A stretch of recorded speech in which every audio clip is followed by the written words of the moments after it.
Hello दोस्तों, welcome to Om sir foundation. दोस्तों, बहुत सारे लोगों का क्वेश्चन होता है कि सर क्या एनजीओ में हम ज्वाइन कर सकते हैं, सर क्या हम एनजीओ के माध्यम से कुछ कर सकते हैं। तो दोस्तों, इस तरह के जो क्वेश्चन है वो लाजमी है, क्योंकि बहुत सारे लोगों को जानकारी भी नहीं है कि एनजीओ सेक्टर में किस उद्देश्य के साथ वो ज्वाइन कर सकते हैं। दोस्तों, बहुत सारे लोगों का कंफ्यूजन ये होता है और वहाँ पे उस कंफ्यूजन के साथ ये क्वेश्चन करते हैं। तो दोस्तों, इसी टॉपिक पे आज का हमारा वीडियो है। दोस्तों, वीडियो स्टार्ट करने से पहले आप लोगों को निवेदन है कि हमारे ऑर्गेनाइजेशन के इस चैनल को अब तक सब्सक्राइब नहीं किए हैं, कृपया सब्सक्राइब कर दीजिए। साथ ही साथ जो बेल आइकन है उसको भी प्रेस करके ऑन कर लीजिए, ताकि ऑर्गेनाइजेशन की तरफ से कोई भी अपडेट आए तो आपको नोटिफिकेशन के माध्यम से मिल सके और आप उस चीज का फिर आप लाभ उठा सको। तो दोस्तों, वीडियो स्टार्ट करते हैं। तो दोस्तों, बहुत सारे लोगों का क्वेश्चन होता है कि सर एनजीओ में हम किस उद्देश्य के माध्यम से जुड़ सकते हैं और कैसे कैसे लोग जुड़ सकते हैं, यहाँ पे क्या क्या उद्देश्य होता है, किस उद्देश्य के साथ एनजीओ में जुड़ सकता है। दोस्तों, एनजीओ सेक्टर एक ऐसा सेक्टर है जो समाज सेवा को लेकर समर्पित है।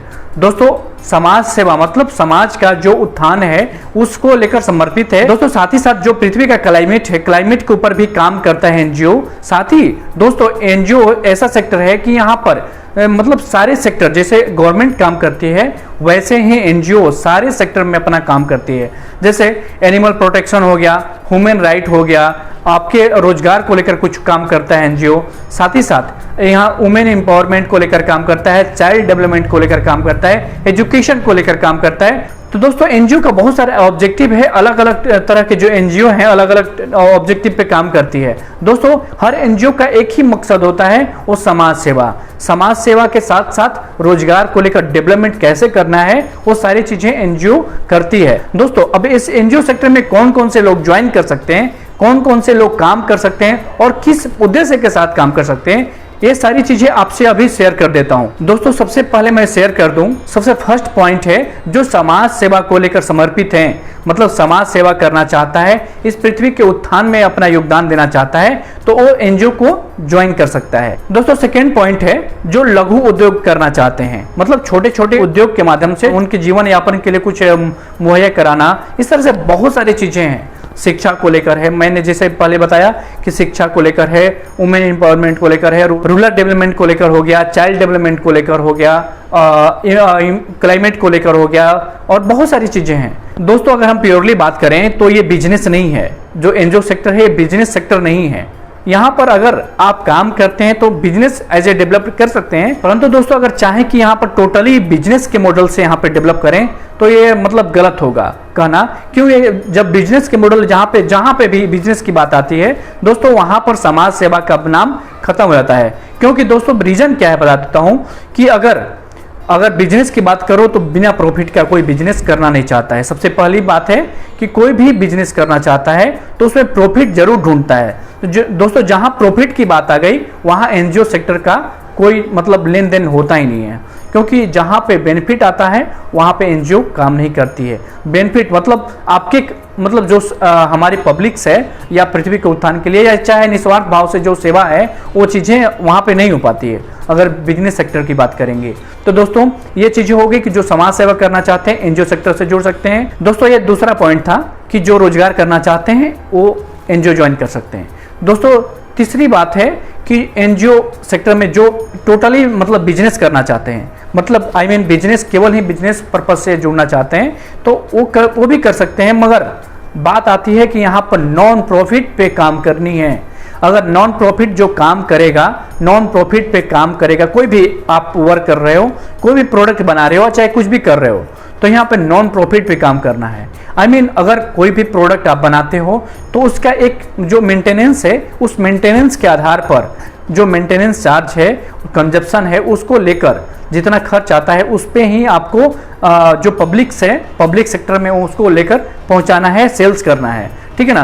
तो इस सेक्टर में अगर काम करना चाहे, बिजनेस करना चाहते हो तो आप बिजनेस के माध्यम से भी जुड़ सकते हो, परंतु ध्यान रहे ये नॉन प्रॉफिट पे काम करना है। यहाँ पर जो परसेंटेज है, जो प्रॉफिट मार्जिन है, लोग जानते ही हैं। आप कोई भी एक प्रोडक्ट लेते हैं, मान लीजिए क्लोथिंग ले लीजिए, फूड का प्रोडक्ट लीजिए, कोई भी चीज़ें, प्राइवेट सेक्टर कंपनी क्या करती है कि प्रॉफिट मार्जिन अपना मतलब एक स्टार्टिंग में रख लेती है कि 20%, 30%, 50%, इस तरह से प्रॉफिट मार्जिन को रख कर तब काम करती है।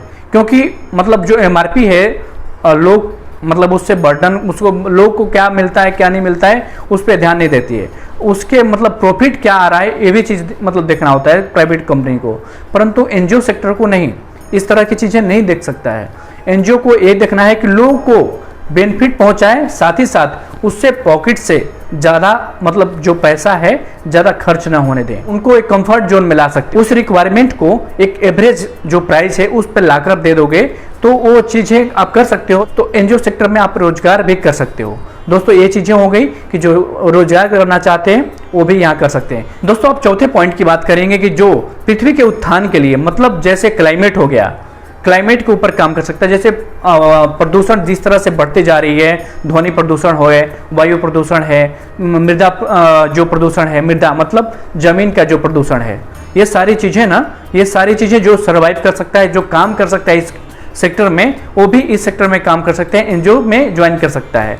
दोस्तों हर एनजीओ अलग अलग उद्देश्य से काम करती है, तो उस तरह के एनजीओ को सर्च करें, उसमें आप ज्वाइन कर सकते हैं। अब दोस्तों पांचवें पॉइंट की बात करेंगे कि जो एनिमल्स के ऊपर काम करते हैं, जैसे मान लीजिए कि आवारा कुत्ता है, मान लीजिए कि आवारा कुत्ता किसको बोलते हैं हम लोग अपने लैंग्वेज में, जो गली में भटकते हैं इधर उधर, मतलब जिसको कोई पालता नहीं है, इस आवारा कुत्ता को मतलब के ऊपर काम कर सकता है, गाय के ऊपर काम कर सकता है, और जो जानवर हैं मतलब जंगली जानवर हो या पालतू जानवर हो, इस तरह के जानवर को क्या करते हैं कि इंसान अपने, अगर पालतू जानवर है तो इंसान अपने यूज के माध्यम से जितना यूज करना है यूज करेगा तो अपने पास रखेगा। अगर उसका यूज नहीं है, जैसे मान लीजिए गाय हो गई, भैंस हो गई, बहुत सारे जानवर हैं जो अगर उनके पास दूध नहीं दे रही है गाय, तो उसका क्या करते हैं कि उनको खुला छोड़ देंगे, या बहुत सारी चीज़ें हैं। दोस्तों वो जो जानवर होता है, किसी को चोट लगा रहता है, कोई खाने बिना मर रहा है,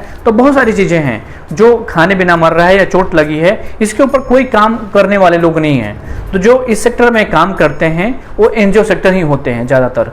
दोस्तों कोई इंडिविजुअल पर्सन आवारा जानवर को मतलब जो पाले नहीं जाते हैं, इस जानवर को कोई सेवा नहीं करता है। तो दोस्तों एक ही सेक्टर ऐसा है जो इन जानवरों को सेवा करता है, वो है एनजीओ, जिसके अंदर जानवरों के प्रति कुछ भावनाएं हैं, तो एनजीओ सेक्टर से जुड़कर काम कर सकते हैं। ये चीजें इजीली उनके लिए अवेलेबल है, मतलब पालतू जानवर भी और जंगली जानवर भी। दोस्तों ये तो हो गई कि एनजीओ में जो ज्वाइन कर सकते हैं, कौन कौन लोग ज्वाइन कर सकते हैं, कैसे लोग ज्वाइन कर सकते हैं, ये सारी चीजें हो गई। दोस्तों लास्ट में सबसे इंपॉर्टेंट पॉइंट आप लोग को शेयर कर देता हूं कि एनजीओ में कोई भी लोग ज्वाइन कर सकता है, मतलब किसी भी तरह के लोग ज्वाइन कर सकते हैं। जो एजुकेटेड हैं वो भी ज्वाइन कर सकते हैं, जो नॉन एजुकेटेड मतलब कोई पढ़ा लिखा नहीं है वो भी ज्वाइन कर सकता है, जिसको कुछ नहीं आता है वो भी ज्वाइन कर सकता है, वहां पर काम कर सकता है। ठीक है ना। अब पर्पज उनके ऊपर डिपेंड करता है किस पर्पज से काम करना चाहते हैं, समाज सेवा को लेकर काम करना चाहते हैं या अपने रोजगार या जॉब को लेकर काम करना चाहते हैं, डिपेंड उन पे करता है। अगर उनके पास कोई क्वालिफिकेशन नहीं है